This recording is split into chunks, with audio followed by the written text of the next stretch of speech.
hindi minamadali ang proseso dahil mahalaga ang ibibigay niya sa iyo. Ito po ang aral na tinuturo sa atin ng mabuting balita.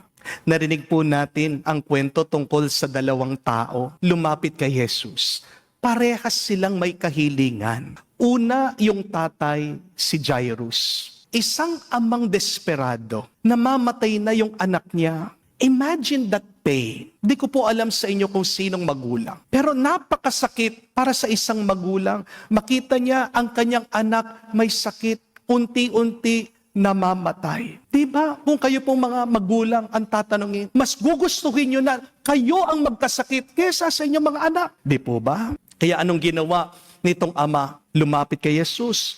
Nanikluhod siya. Nakiusap siya. Lord, come lay your hands on her so that she may live. Pero habang papunta daw si Jesus dun sa bahay nitong batang may sakit, biglang may sumingit. Isa pong babae, 12 years nang dinudugo, may sakit. Parang traffic na sa kalsada. Nagmamadali ka. Life and death situation. May sisingit pa. Sigurado po, kung ikaw yung tatay na yon, kung ikaw si Jairus, di ba? Maiinis ka. Kasi nauna ka eh. Maaring kung ikaw yung amang yon, sasabihin mo, Panginoon, bilisan mo. Emergency. Di ba? First come, first serve. Nauna ako kaysa sa babaeng yan. Bakit binibigyan mo pa ng oras at panahon? Pero pansinin niyo po, si Jesus, hindi siya nagmamadali. Huminto siya, hinanap pa niya yung babae. Ang tanong, bakit? Kasi gusto tayong turuan ng Diyos. Hindi nahuhuli ang Diyos. That is the good news.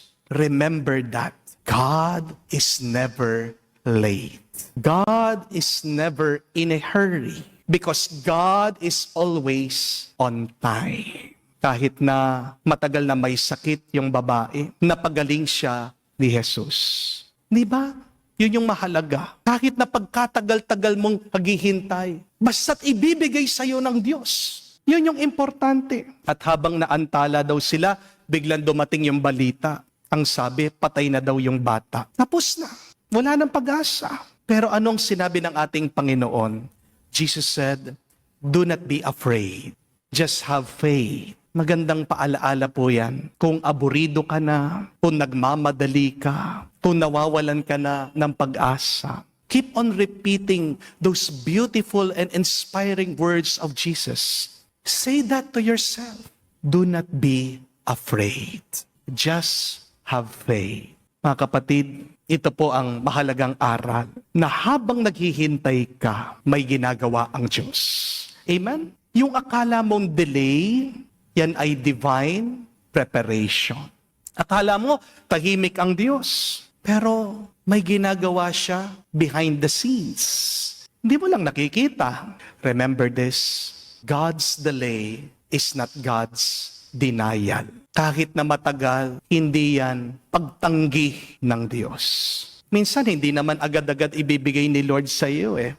Dahil gusto ng Diyos, palakasin ka muna. Amen? Tingnan niyo po yung babae na dinudugo. 12 years siya naghirap. 12 years siya naghihintay. 12 years siyang umaasa. Hindi naman niya hiniling na yakapin niya si Jesus. Hindi naman din niya ninais na kausapin niya ang Panginoon.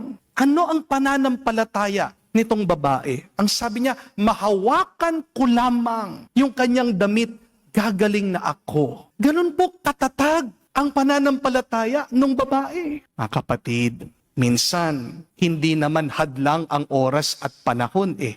Ano talaga ang problema natin? Nagkukulang lang tayo sa tiwala sa Diyos. Amen? It's never really about the time. The real problem with us is our lack of faith.